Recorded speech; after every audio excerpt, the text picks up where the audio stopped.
एक बार एक बौद्ध भिक्षु अपने शिष्यों को उपदेश दे रहे थे। उन्हें समझाने की कोशिश कर रहे थे कि जिस प्रकार एक बीज को जमीन में डाला जाता है, फिर धीरे धीरे बीज अंकुरित होता है और फिर वह एक पौधा बनता है और फिर वह पौधा विपरीत परिस्थितियों को सहते हुए कभी धूप कभी बरसात, फिर भी वह बड़ा होता जाता है और कई वर्षों के पश्चात वह फल देना शुरू करता है। लेकिन इंसान की सबसे बड़ी गलती यही होती है कि जब वह मेहनत करता है तो उसे उसका फल तुरंत चाहिए होता है। लेकिन प्रकृति में ऐसा कहीं भी नहीं होता। जो मेहनत हम आज करते हैं उसका फल हमें भविष्य में मिलेगा और फल मिलने से पहले हमें भी विपरीत परिस्थितियों से होकर गुजरना पड़ेगा। और अगर हम उन परिस्थितियों में हार मान लेते हैं तो हमें अपनी मेहनत का फल कभी नहीं मिलेगा। यही अटल सत्य है और इसी तरह हमारी प्रकृति काम करती है। बौद्ध भिक्षु ने अपने सभी शिष्यों को संबोधित करते हुए कहा कि तुमने अपने जीवन में ऐसे बहुत से लोगों को देखा होगा जो शुरुआत में बहुत मेहनत करते हैं, लेकिन कुछ समय बाद जब उन्हें मेहनत का फल नहीं मिलता तो वह निराश हो जाते हैं और फिर उसके बाद मेहनत करना भी छोड़ देते हैं। लेकिन कुछ समय बाद उन्हें एहसास होता है कि अगर हम ऐसे ही मेहनत करते रहते, उसी काम पर लगे रहे होते, तो आज हमें कामयाबी मिल गई होती। क्योंकि जब वह अपने आसपास के लोगों को उसी काम में कामयाब होता देखता है तो उसे एहसास होता है, मुझे उसी काम में लगा हुआ रहना चाहिए था, उसी लक्ष्य पर केंद्रित रहना चाहिए था, तो शायद मुझे भी कामयाबी मिल गई होती। लेकिन उस समय पश्चाताप के अलावा उसके पास और कोई रास्ता नहीं होता। न तो वह दोबारा पीछे पलटकर समय को बदल सकता है और न ही भविष्य में उसी काम को दोबारा शुरू करने की हिम्मत जुटा पाता है। जब भिक्षु अपने शिष्यों को उपदेश दे रहे थे तभी उनका उपदेश एक बुजुर्ग आदमी भी खड़ा होकर सुन रहा था और फिर वह अचानक से बीच में बोल पड़ा। उसने कहा, गुरुवर, मेरी उम्र काफी ज्यादा हो चुकी है, पूरी उम्र का अनुभव है मेरे पास और मैंने अपने जीवन में यह भी पाया है कि बहुत से लोग पूरी मेहनत करते हैं, कभी हार नहीं मानते, लेकिन उसके बावजूद उन्हें सफलता नहीं मिलती। मैं खुद इसका बहुत बड़ा उदाहरण हूं। मैंने अपना पूरा जीवन एक ही लक्ष्य पर केंद्रित रखा, लेकिन उसका फल मुझे आज तक नहीं मिला। तो मैं कैसे मान लूं कि जो आप कह रहे हैं वह सही है? आप इन शिष्यों को गलत दिशा पर ले जा रहे हैं। उन्हें सही दिशा दिखाइए, उन्हें भ्रमित मत करिए, वरना आपको बहुत बड़ा पाप लगेगा। गुरु ने मुस्कुराते हुए कहा, मैं तुम्हारे पूरे जीवन की शंका केवल कुछ समय में दूर कर सकता हूं, लेकिन उसके लिए तुम्हें समर्पण की भावना रखनी होगी। अगर तुम समर्पित होकर वह करोगे जो मैं कहूंगा तो तुम्हारे मन के सारे संशय दूर हो जाएंगे। फिर तुम्हें सही मार्ग पता चलेगा कि सफलता के लिए किस तरह कदम दर कदम आगे बढ़ा जाता है। अगर तुम कुछ दिनों के लिए मेरे आश्रम में रहने को तैयार हो तो तुम्हें वह रास्ता पता चल जाएगा। तुम्हारे मन के संशय दूर हो जाएंगे। वह बुजुर्ग तो अपनी जिंदगी से हार ही चुके थे, क्योंकि लाख कोशिश करने पर भी उन्हें अपने लक्ष्य में सफलता नहीं मिली थी। इसीलिए वह आश्रम में रहने को तैयार हो गए। लेकिन एक शर्त पर उन्होंने उस गुरु से कहा कि गुरुवर, अगर मेरी बात गलत साबित होती है तो इन शिष्यों को एक बहुत बड़ी सीख मिलेगी जो मुझे पूरी जिंदगी में नहीं मिल पाई। लेकिन अगर आप गलत साबित होते हैं तो आपको यह गुरु की पदवी छोड़कर यहां से चले जाना होगा, क्योंकि आप इस तरह शिष्यों को भ्रमित नहीं कर सकते। यह गलत है और यह पाप है। आपको फिर उसके बाद इस गद्दी पर कोई हक नहीं रह जाएगा। गुरु ने यह शर्त स्वीकार कर ली। अगले दिन सुबह सुबह गुरु अपने हथेली पर कुछ बीज रखकर उस बुजुर्ग व्यक्ति के पास पहुंचे। उसके सामने अपनी हथेली करते हुए गुरु ने कहा कि तुम इनमें से कोई भी 4 बीज चुन लो। बुजुर्ग आदमी ने बिना कुछ सोचे समझे उनमें से 4 बीज उठा लिए। इसके बाद गुरु ने उस व्यक्ति से कहा कि अब इन बीजों की जिम्मेदारी तुम्हारे ऊपर है। तुम इन बीजों को कैसे फल में परिवर्तित करते हो, यह तुम्हारे ऊपर रहा। इसके लिए तुम आश्रम का कोई भी हिस्सा चुन सकते हो और किसी भी प्रकार की सहायता की जरूरत पड़े तो सीधा मेरे पास आ सकते हो। बुजुर्ग आदमी ने आश्रम का वह हिस्सा चुना जहां पर बहुत से पौधे नहीं थे, जो जमीन खाली थी और जहां पर सिर्फ घास उगी हुई थी। उसने थोड़ी थोड़ी दूरी पर कुछ मिट्टी हटाकर वह बीज वहां पर डाल दिए। नियमित रूप से उन बीजों की देखभाल करने लगा। वह समय से उनमें पानी देता, किसी भी पशु या पक्षी को उसके पास आने भी नहीं देता। कुछ समय बाद उन बीजों में से पौधे निकलने लगे, लेकिन पौधे सिर्फ 3 बीजों में से निकले। एक बीज में से कोई पौधा नहीं निकला, मतलब वह बीज वही जमीन में खराब हो चुका था। धीरे धीरे बुजुर्ग आदमी ने अपनी बात सही साबित करने के लिए उन पौधों की और भी ज्यादा देखभाल शुरू कर दी। वह नियमित रूप से उनमें खाद डालता, उनमें पानी देता और पशु पक्षियों से भी उन्हें बचाकर रखता।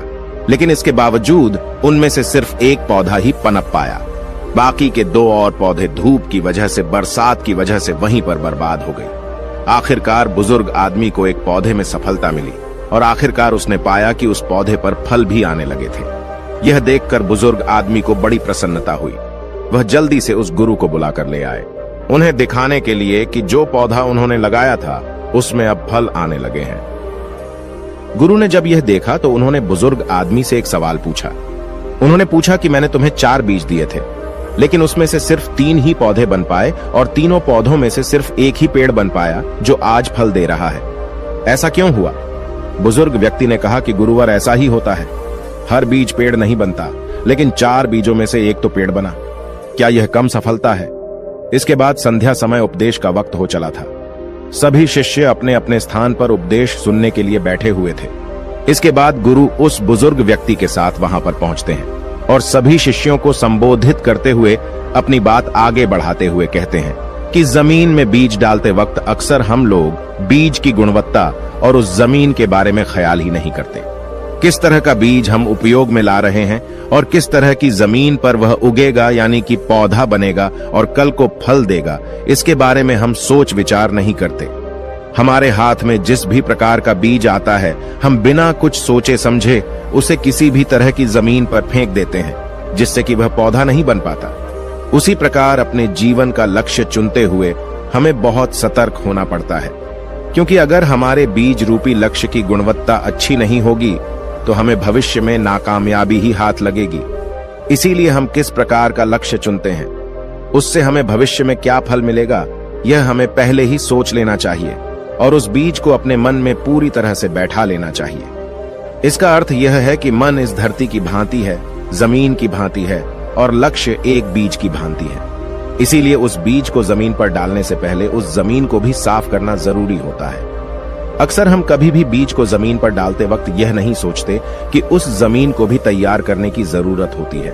वहां से खरपतवार हटानी पड़ती है, घास इत्यादि हटानी पड़ती है, उसमें पानी देना होता है और फिर वह जमीन कहीं जाकर तैयार होती है। वही बात हमारे मन पर भी लागू होती है। अक्सर हमारे मन में जो भी विचार आता है, दूसरों से प्रभावित होकर जो भी लक्ष्य हम निर्धारित करते हैं, वह पूरी तरह से सटीक या सही नहीं होता है। वह दूसरों से प्रभावित होकर लिया गया फैसला होता है। लेकिन अगर हम ध्यान के द्वारा अपने मन की जमीन को खाली कर देते हैं, अपने मस्तिष्क को विचारों से खाली करके निष्पक्ष होकर उस लक्ष्य के बारे में सोचते हैं, विचार करते हैं और यह देख पाते हैं कि भविष्य में लक्ष्य मुझे किस प्रकार के फल देगा, तो फिर वह बीज हमारे मन में और भी गहरा बैठता चला जाता है और उसका परिणाम हमें भविष्य में उसी रूप में मिलता है। ये 2 बातें याद रखते ही हम अपने लक्ष्य में कामयाब हो जाएं। ऐसा भी जरूरी नहीं होता, क्योंकि विपरीत परिस्थितियां हमेशा आती रहती हैं। लेकिन एक समझदार आदमी हमेशा जानता है कि विपरीत परिस्थितियां उसे मजबूत बनाने के लिए आती हैं, न कि उसे कमजोर बनाने के लिए। लेकिन कुछ लोग विपरीत परिस्थितियों से हार मानकर अपने लक्ष्य को बीच में ही छोड़कर चले जाते हैं, जो कि एक इंसान की सबसे बड़ी गलती होती है। क्योंकि पौधा तो फल तभी देगा जब वह पेड़ बनेगा, लेकिन हम उसका पेड़ बनने का इंतजार ही नहीं करते। झूठ का सही लग नहीं करना चाहते। एक पौधा नाना प्रकार की विषम परिस्थितियों से होकर गुजरता है। कभी बहुत ज्यादा गर्मी होती है, बहुत ज्यादा धूप होती है, तो कभी आंधी तूफान और बारिश आ जाती है। लेकिन अगर वह उन परिस्थितियों को सहन नहीं कर पाएगा तो वह कभी भी पेड़ नहीं बन पाएगा, फल नहीं दे पाएगा। उसे मजबूत पेड़ बनने के लिए उन परिस्थितियों से होकर गुजरना ही पड़ेगा। इसी प्रकार एक इंसान को भी समाज के ताने सहने पड़ते हैं। कई लोग कहेंगे कि इतना वक्त हो गए इसको काम करते हुए, लेकिन इसको सफलता नहीं मिल रही। यह तो मूर्ख है, इतना समय कौन देता है किसी काम में। लेकिन यह सब विपरीत परिस्थितियां होती हैं और जो आदमी इनको पार कर जाता है वह अपने लक्ष्य के लिए और भी मजबूती के साथ तैयार होता रहता है। और आखिर में यह सब काम पूरे होने के बाद एक इंसान की सबसे बड़ी ताकत होती है उसका संयम। उसको इंतजार करना पड़ेगा, उसे संयम रखना होगा, उसे चुप रहकर निरंतर अपने लक्ष्य की तरफ बढ़ते रहना होगा। और एक दिन ऐसा भी आएगा जब वह पौधा पेड़ बन जाएगा और वह एक बहुत ही मीठे फल देगा। क्योंकि जितना समय एक पेड़ को बड़ा होने में लगता है, उतने ही मीठे फल उसके पाए जाते हैं। इसीलिए जिंदगी में कभी हार मत मानना, अपने लक्ष्य की तरफ निरंतर बढ़ते रहना। अपनी बात खत्म करते हुए गुरु ने बुजुर्ग आदमी से पूछा कि अगर आपके मन में अभी कोई संशय है कि आप जीवन में क्यों सफलता हासिल नहीं कर पाए तो आप पूछ सकते हैं, लेकिन जो बातें मैंने बताई हैं, अगर आपने उन बातों का पालन किया होता तो आप जरूर कामयाब हो गए होते। बुजुर्ग आदमी ने हाथ जोड़कर गुरुवार को कहा कि हे गुरुवर, ये शिष्य बहुत ही किस्मत वाले हैं कि इन्हें आप जैसा मार्गदर्शक मिला। काश मुझे भी अपनी जवानी में ऐसा ही मार्गदर्शन करने वाला कोई गुरु मिला होता तो मैं भी अपने जीवन में कामयाब हो सकता था, लेकिन देरी से आए दुरुस्त आए। कम से कम आज तो मुझे पता चला कि मुझसे क्या गलतियां हुई थी और क्या कमियां रह गई थी। शायद मैं अपने बच्चों को सही शिक्षा दे पाऊं, शायद उन्हें सही रास्ता दिखा पाऊं। आज मेरी आंखें खुल गईं, लेकिन दर्द इस बात का है कि मेरी आंखें इतनी देर से खुली हैं। अब मेरे पास करने के लिए भी कुछ नहीं बचा। अगर अब मैं यह ज्ञान ग्रहण कर लूंगा तो मेरा इससे क्या बदलाव होगा? यह सिर्फ दुख और पीड़ा देगा कि मुझसे ये गलतियां हुई। गुरुवर ने बुजुर्ग व्यक्ति की पीठ थपथपाते हुए कहा कि जिंदगी में ज्ञान ग्रहण करने के लिए कोई उम्र नहीं होती। तुम्हें लग रहा है कि तुम्हारा समय बीत चुका है, लेकिन जरा सोचो कि जाने से पहले, यानी कि मरने से पहले, तुम्हें एक असीम सत्य के बारे में पता चला, एक ज्ञान के बारे में पता चला, अपनी गलतियों के बारे में पता चला। कितने ही लोग होते हैं दुनिया में कि यह जाने बिना ही चली जाती हैं कि उनसे जीवन में क्या क्या गलतियां हुई हैं। तुम तो किस्मत वाले हो, तुम्हें तो पता चल गया है। तुम आने वाली पीढ़ियों को सही रास्ता दिखा सकते हो, और सही रास्ता दिखाने से ज्यादा बड़ा काम या ज्यादा बड़ा लक्ष्य इस दुनिया में कोई नहीं हो सकता।